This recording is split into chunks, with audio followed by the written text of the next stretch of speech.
ஏற்பாடுலாம் பண்ணியாச்சுப்பா. இப்படி செய்யறதா நல்ல. மீனா வீட்டு விசேஷத்துக்கு வர்றது நம்ம குடும்பம் தானே. அம்மாவா அப்படி சொல்றா. இப்படி ஷாக் கொடுக்குறீங்க. அந்த பிச்சைக்கார பையன் அவளுக்கு எப்படி தெரியும்?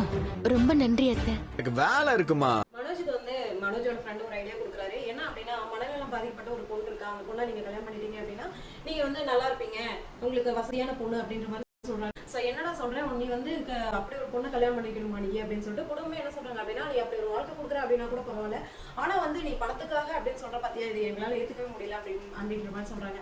அதுக்கப்புறம் பாத்தீங்கன்னா, விஜயா வந்து ரோகிணியை பாக்குறதுக்காக வர சொல்லியிருக்காங்க. விஜயா ஃப்ரெண்டு அங்க போய் பார்த்தா ரோகிணி இருக்காங்க. விஜயாவுக்கு ஷாக் ஆகுது, எதுக்காக இவளை வந்து வச்சுக்கிட்டே என்னை வர சொன்னேன் அப்படின்னு சொல்லிட்டு.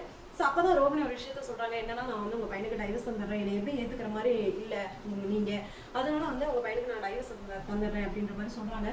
ஸோ இதுல ஏதாவது உள்நோக்கம் இருக்குமா அப்படின்றத நம்ம வெயிட் பண்ணி பார்க்கணும். ஏன்னா ரோகிணி வந்து அவ்வளவு சீக்கிரம் வந்து இந்த விஷயத்துக்கு வர மாட்டாங்க.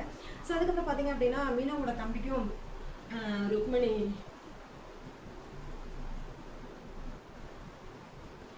மீனாவோட தம்பிக்கு வந்து கல்யாணம் ஆக போகுது. அதாவது